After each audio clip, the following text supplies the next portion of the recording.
بسم الله الرحمن الرحيم. ومن يقنت منكن لله ورسوله وتعمل صالحا نؤتها أجرها مرتين وأعتدنا لها رزقا كريما.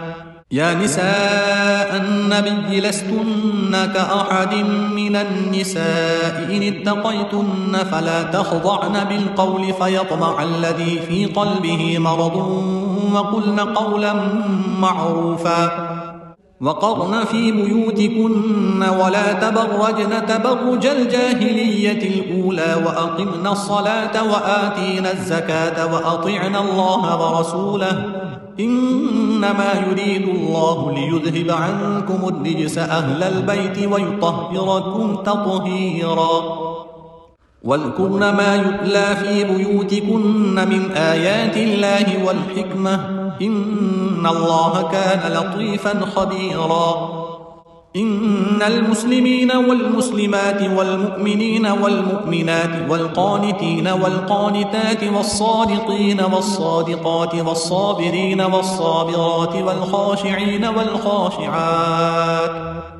والخاشعين والخاشعات والمتصدقين والمتصدقات والصائمين والصائمات والحافظين فروجهم والحافظات والذاكرين الله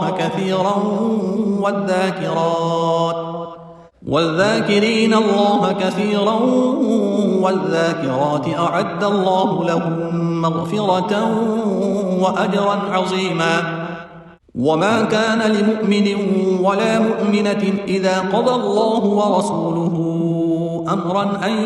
يكون لهم الخيرة من أمرهم ومن يعص الله ورسوله فقد ضل ضلالا مبينا. وإذ تقول للذي أنعم الله عليه وأنعمت عليه أمسك عليك زوجك واتق الله وتخفي في نفسك ما الله مبديه وتخشى الناس والله أحق أن تخشاه. فلما قضى زيد منها وطرا زوجناكها لكي لا يكون على المؤمنين حرج في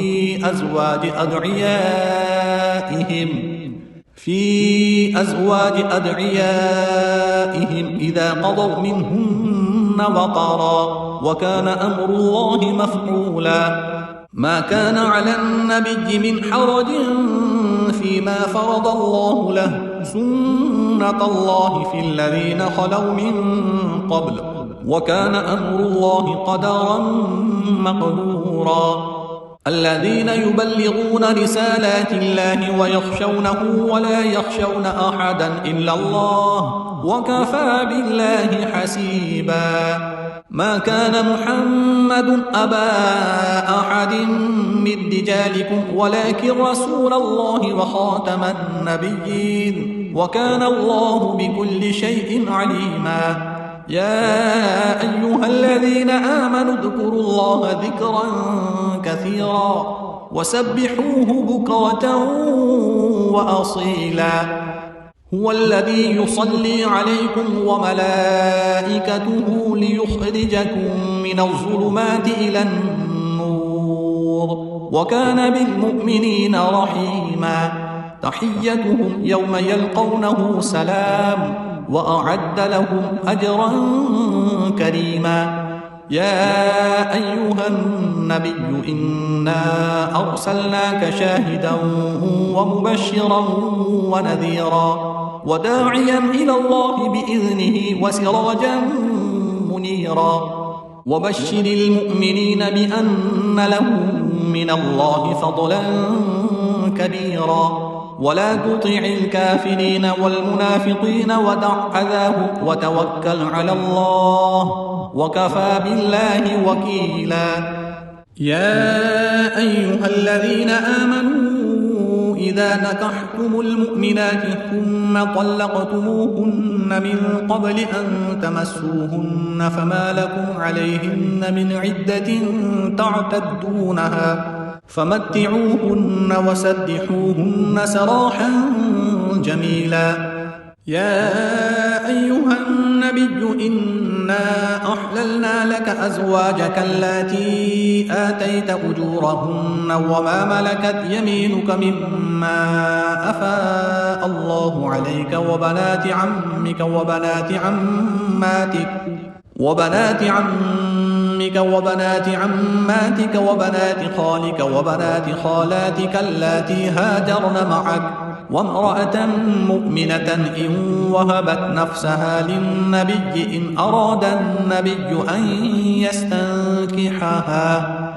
خالصة لك من دون المؤمنين قد علمنا ما فرضنا عليهم في أزواجهم وما ملكت أيمانهم لكي لا يكون عليك حرج وكان الله غفورا رحيما ترجي من تشاء منهن وتؤوي إليك من تشاء ومن ابتغيت ممن عزلت فلا جناح عليك ذلك أدنى أن تقر أعينهن ولا يحزن ويرضين بما آتيتهن كلهن والله يعلم ما في قلوبكم وكان الله عليما حليما لا يحل لك النساء من بعد ولا أن تبدل بهن من أزواج ولو أعجبك حسنهن إلا ما ملكت يمينك وكان الله على كل شيء رقيبا يا أيها الذين آمنوا لا تدخلوا بيوت النبي إلا أن يؤذن لكم إلى طعام غير ناظرين إناه ولكن إذا دعيتم فادخلوا فإذا طعمتم فانتشروا ولا مستأنسين لحديث إن ذلكم كان يؤذي النبي فيستحيي منكم والله لا يستحيي من الحق وإذا سألتموهن متاعا فاسألوهن من وراء حجاب ذلكم أطهر لقلوبكم وقلوبهن وما كان لكم أن تؤذوا رسول الله ولا أن تنكحوا أزواجه من بعده أبدا إن ذلكم كان عند الله عظيما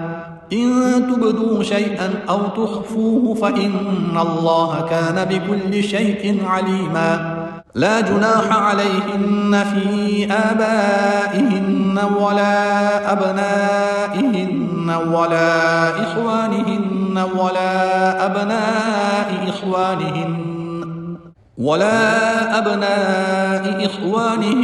ولا أبناء أخواتهن ولا نسائهن ولا ما ملكت أيمانهن واتقين الله إن الله كان على كل شيء شهيدا إن الله وملائكته يصلون على النبي يا أيها الذين آمنوا صلوا عليه وسلموا تسليما إن الذين يؤذون الله ورسوله لعنهم الله في الدنيا والآخرة وأعد لهم عذابا مهينا والذين يؤذون المؤمنين والمؤمنات بغير ما اكتسبوا فقد احتملوا بهتانا وإثما مبينا يا أيها النبي قل لأزواجك وبناتك ونساء المؤمنين يدنين عليهن من جلابيبهن ذلك أدنى أن يعرفن فلا يؤذين وكان الله غفورا رحيما لئن لم ينته المنافقون والذين في قلوبهم مرض والمرجفون في المدينة لنغرينك بهم ثم لا يجاورونك فيها إلا قليلا ملعونين أينما ثقفوا أخذوا وقتلوا تقتيلا سنة الله في الذين خلوا من قبل ولن تجد لسنة الله تبديلا يسألك الناس عن الساعة قل إنما علمها عند الله وما يدريك لعل الساعة تكون قريبا إن الله لعن الكافرين وأعد لهم سعيرا خالدين فيها أبدا لا يجدون وليا ولا نصيرا يوم تقلب وجوههم في النار يقولون يا ليتنا أطعنا الله وأطعنا الرسولا وقالوا ربنا إنا أطعنا سادتنا وكبراءنا فأضلونا السبيلا ربنا آتهم ضعفين من العذاب والعنهم لعنا كبيرا يا أيها الذين آمنوا لا تكونوا كالذين آذوا موسى فبرأه الله مما قالوا وكان عند الله وجيها يا أيها الذين آمنوا اتقوا الله وقولوا قولا سديدا يصلح لكم أعمالكم ويغفر لكم ذنوبكم ومن يطع الله ورسوله فقد فاز فوزا عظيما إنا عرضنا الأمانة على السماوات والأرض والجبال فأبين أن يحملنها وأشفقن منها وحملها الإنسان إنه كان ظلوما جهولا ليعذب الله المنافقين والمنافقات والمشركين والمشركات ويتوب الله على المؤمنين والمؤمنات وكان الله غفورا رحيما بسم الله الرحمن الرحيم الحمد لله الذي له ما في السماوات وما في الأرض وله الحمد في الآخرة وهو الحكيم الخبير يعلم ما يلج في الأرض وما يخرج منها وما ينزل من السماء وما يعرج فيها وهو الرحيم الغفور وقال الذين كفروا لا تأتينا الساعة قل بلى وربي لتأتينكم عالم الغيب لا يعزب عنه مثقال ذرة في السماوات ولا في الأرض ولا أصغر من ذلك ولا أكبر إلا في كتاب مبين ليجزي الذين آمنوا وعملوا الصالحات أولئك لهم مغفرة ورزق كريم والذين سعوا في آياتنا معاجزين أولئك لهم عذاب من رجز أليم ويرى الذين أوتوا العلم الذي أنزل إليك من ربك هو الحق ويهدي إلى صراط العزيز الحميد وقال الذين كفروا هل ندلكم على رجل ينبئكم إذا مزقتم كل ممزق إنكم لفي خلق جديد أفترى على الله كذبا أم به جنة بل الذين لا يؤمنون بالآخرة في العذاب والضلال البعيد أفلم يروا إلى ما بين أيديهم وما خلفهم من السماء والأرض إن نشأ نخسف بهم الأرض أو نسقط عليهم كسفا من السماء إن في ذلك لآية لكل عبد منيب ولقد آتينا داود منا فضلا يا جبال أوبي معه والطير وألنا له الحديد أن اعمل سابغات وقدر في السرد واعملوا صالحا إني بما تعملون بصير ولسليمان الريح غدوها شهر ورواحها شهر وأسلنا له عين القطر ومن الجن من يعمل بين يديه بإذن ربه ومن يزغ منهم عن أمرنا نذقه من عذاب السعير يعملون له ما يشاء من محاريب وتماثيل وجفان كالجواب وقدور الراسيات اعملوا آل داود شكرا وقليل من عبادي الشكور فلما قضينا عليه الموت ما دلهم على موته إلا دابة الأرض تأكل من سأته فلما خر تبينت الجن أن لو كانوا يعلمون الغيب ما لبثوا في العذاب المهين لقد كان لسبإ في مسكنهم آية جنتان عن يمين وشمال كلوا من رزق ربكم واشكروا له بلدة طيبة ورب غفور فأعرضوا فأرسلنا عليهم سيل العجم وبدلناهم بجنتين جنتين ذواتي أكل خمط وأثل وشيء من سدر قليل ذلك جزيناهم بما كفروا وهل نجازي إلا الكفور وجعلنا بينهم وبين القرى التي باركنا فيها قرى ظاهرة وقدرنا فيها السير سيروا فيها ليالي وأياما آمنين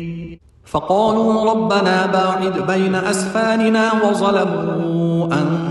أنفسهم فجعلناهم أحاديث ومزقناهم كل ممزق إن في ذلك لآيات لكل صبار شكور ولقد صدق عليهم إبليس ظنه فاتبعوه إلا فريقا من المؤمنين وما كان له عليهم من سلطان إلا لنعلم من يؤمن بالآخرة ممن هو منها في شك وربك على كل شيء حفيظ قل ادعوا الذين زعمتم من دون الله لا يملكون مثقال ذرة في السماوات ولا في الأرض وما لهم فيهما من شرك وما له منهم من ظهير ولا تنفع الشفاعة عنده إلا لمن أذن له حتى إذا فزع عن قلوبهم قالوا ماذا قال ربكم قالوا الحق وهو العلي الكبير قل من يرزقكم من السماوات والأرض قل الله وإنا أو إياكم لعلى هدى أو في ضلال مبين قل لا تسألون عما أجرمنا ولا نسأل عما تعملون قل يجمع بيننا ربنا ثم يفتح بيننا بالحق وهو الفتاح العليم قل أروني الذين ألحقتم به شركاء كلا بل هو الله العزيز الحكيم وما أرسلناك إلا كافة للناس بشيرا ونذيرا ولكن أكثر الناس لا يعلمون ويقولون متى هذا الوعد إن كنتم صادقين قل لكم ميعاد يوم لا تستأخرون عنه ساعة ولا تستقدمون وقال الذين كفروا لن نؤمن بهذا القرآن ولا بالذي بين يديه ولو ترى إذ الظالمون موقوفون عند ربهم يرجع بعضهم إلى بعض القول يقول الذين استضعفوا للذين استكبروا لولا أنتم لكنا مؤمنين قال الذين استكبروا للذين استضعفوا أنحن صددناكم عن الهدى بعد إذ جاءكم بل كنتم مجرمين وقال الذين استضعفوا للذين استكبروا بل مكر الليل والنهار إذ تأمروننا أن نكفر بالله ونجعل له أندادا وأسروا الندامة لما رأوا العذاب وجعلنا الأغلال في أعناق الذين كفروا هل يجزون إلا ما كانوا يعملون وما أرسلنا في قرية من نذير إلا قال مترفوها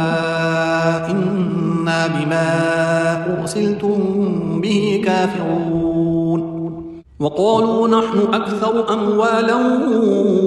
وأولادا وما نحن بمعذبين قل إن ربي يبسط الرزق لمن يشاء ويقدر ولكن أكثر الناس لا يعلمون وما أموالكم ولا أولادكم بالتي تقدمكم عندنا زلفى إلا من آمن وعمل صالحا فأولئك لهم جزاء الضعف بما عملوا وهم في الغرفات آمنون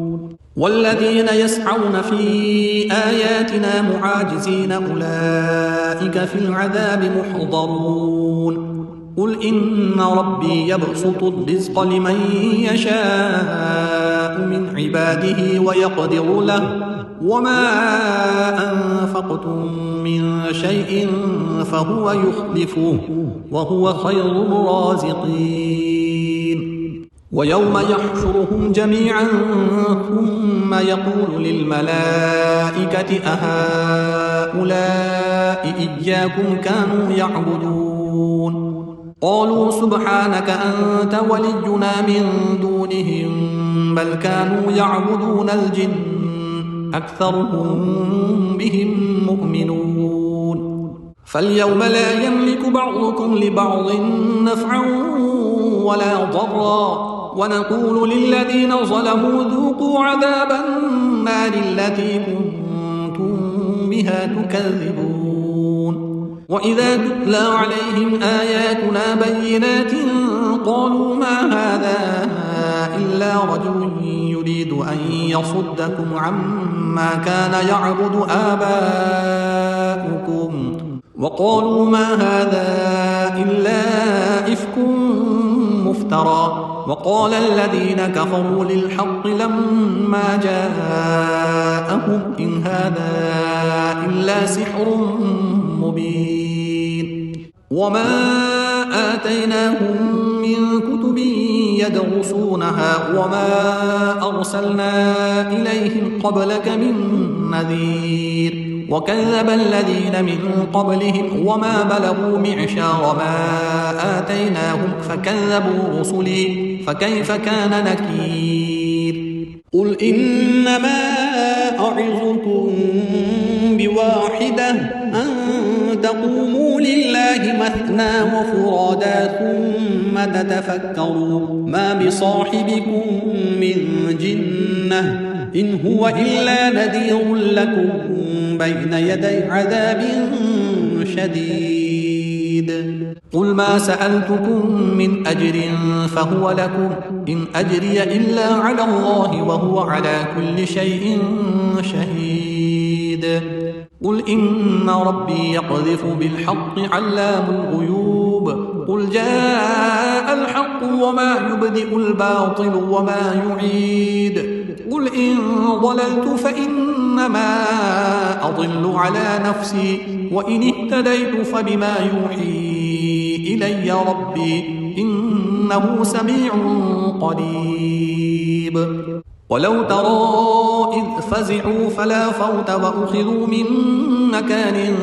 قريب وقالوا آمنا به وأنى لهم التناوش من مكان بعيد وقد كفروا به من قبل ويقذفون بالغيب من مكان بعيد وحيل بينهم وبين ما يشتهون كما فعل بأشياعهم من قبل إنهم كانوا في شك مريب بسم الله الرحمن الرحيم الحمد لله فاطر السماوات والأرض جاعل الملائكة رسلا أولي أجنحة مثنى وثلاث ورباع يزيد في الخلق ما يشاء إن الله على كل شيء قدير ما يفتح الله للناس من رحمة فلا ممسك لها وما يمسك فلا مرسل له من بعده وهو العزيز الحكيم يا أيها الناس اذكروا نعمة الله عليكم هل من خالق غير الله يرزقكم من السماء والأرض لا إله إلا هو فأنى تؤفكون وإن يكذبوك فقد كذبت رسل من قبلك وإلى الله ترجع الأمور يا أيها الناس إن وعد الله حق فلا تغرنكم الحياة الدنيا ولا يغرنكم بالله الغرور إن الشيطان لكم عدو فاتخذوه عدوا إنما يدعو حزبه ليكونوا من أصحاب السعير الذين كفروا لهم عذاب شديد والذين آمنوا وعملوا الصالحات لهم مغفرة وأجر كبير أفمن زين له سوء عمله فرآه حسنا فإن الله يضل من يشاء ويهدي من يشاء فلا تذهب نفسك عليهم حسرات إن الله عليم بما يصنعون والله الذي أرسل الرياح فتثير سحابا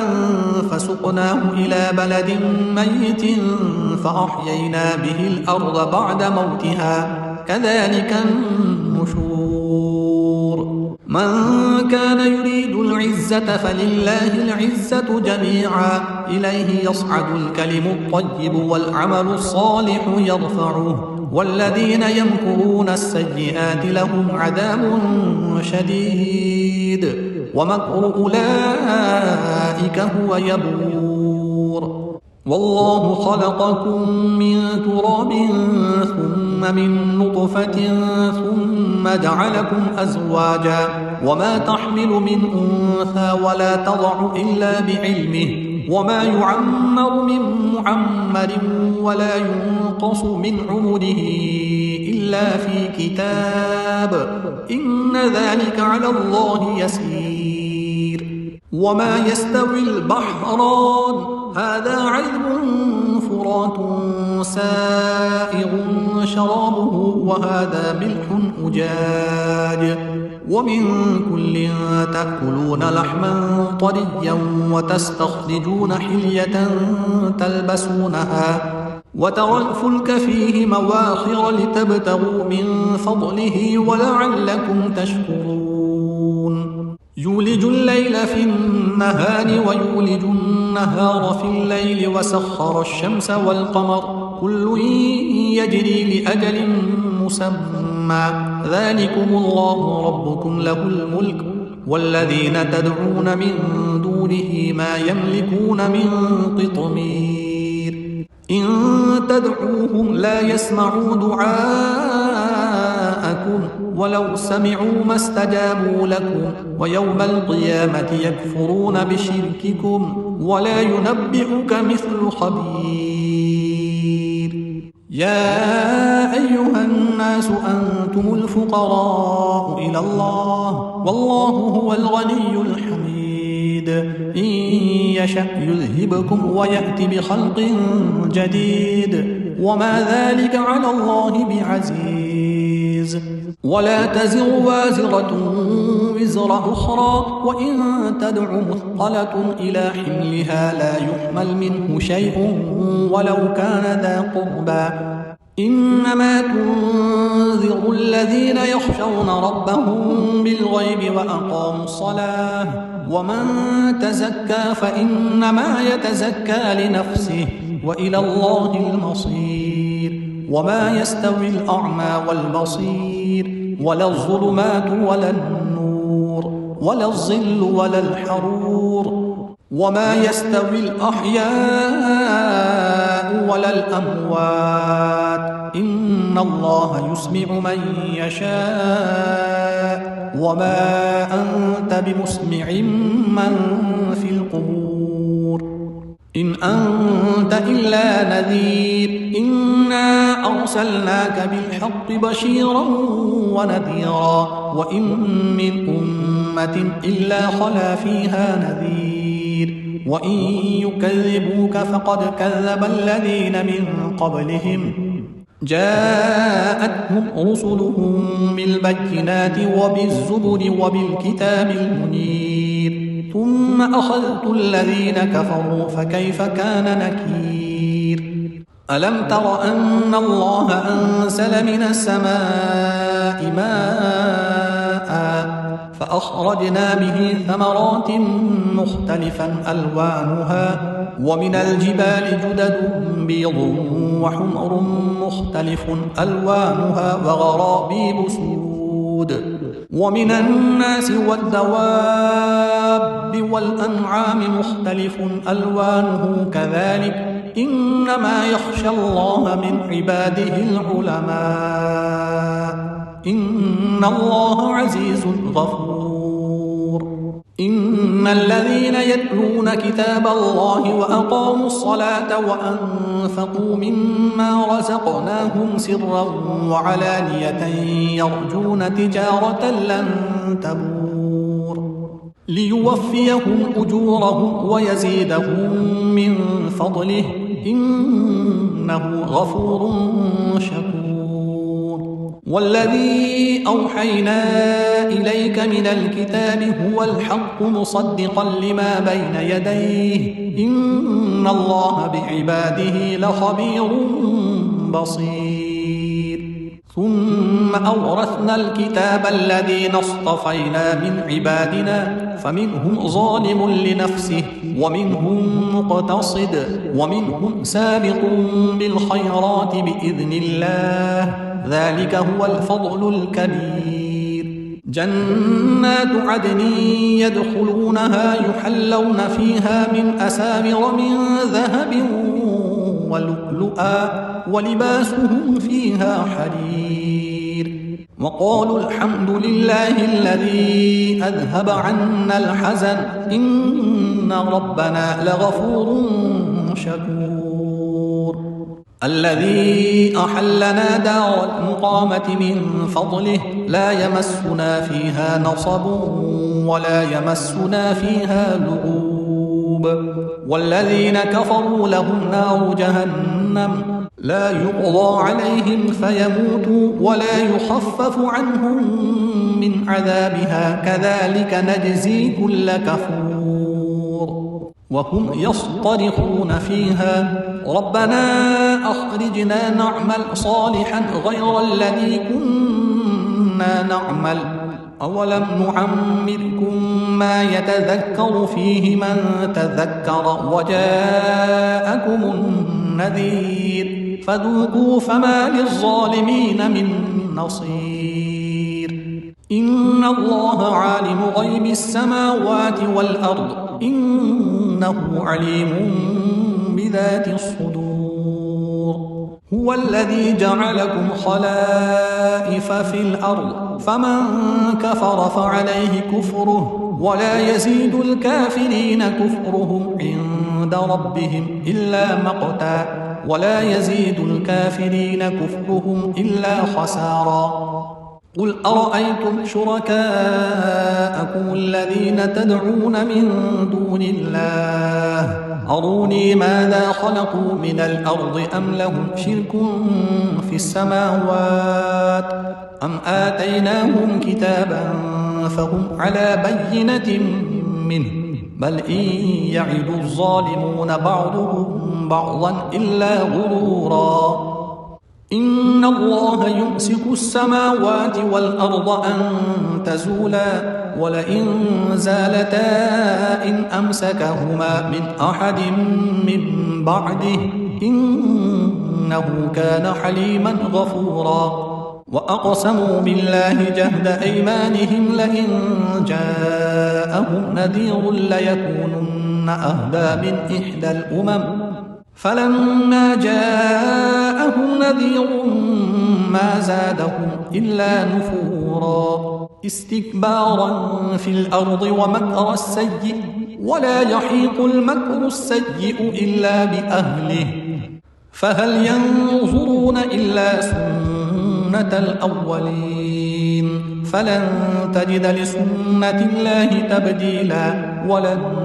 تجد لسنة الله تحويلا أولم يسيروا في الأرض فينظروا كيف كان عاقبة الذين من قبلهم وكانوا أشد منهم قوة وما كان الله ليعجزه من شيء في السماوات ولا في الأرض إنه كان عليما قديرا ولو يؤاخذ الله الناس بما كسبوا ما ترك على ظهرها من دابة ولكن يؤخرهم إلى أجل مسمى فإذا جاء أجلهم فإن الله كان بعباده بصيرا بسم الله الرحمن الرحيم ياسين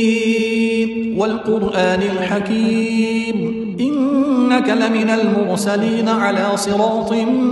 مستقيم تنزيل العزيز الرحيم لتنذر قوما ما أنذر آباؤهم فهم غافلون لقد حق القول على أكثرهم فهم لا يؤمنون إنا جعلنا في أعناقهم أغلالا فهي إلى الأذقان فهم مقمحون وجعلنا من بين أيديهم سدا ومن خلفهم سدا فأغشيناهم فهم لا يبصرون وسواء عليهم أأنذرتهم أم لم تنذرهم لا يؤمنون إنما تنذر من اتبع الذكر وخشي الرحمن بالغيب فبشره بمغفرة وأجر كريم إنا نحن نحيي الموتى ونكتب ما قدموا وآثارهم وكل شيء أحصيناه في إمام مبين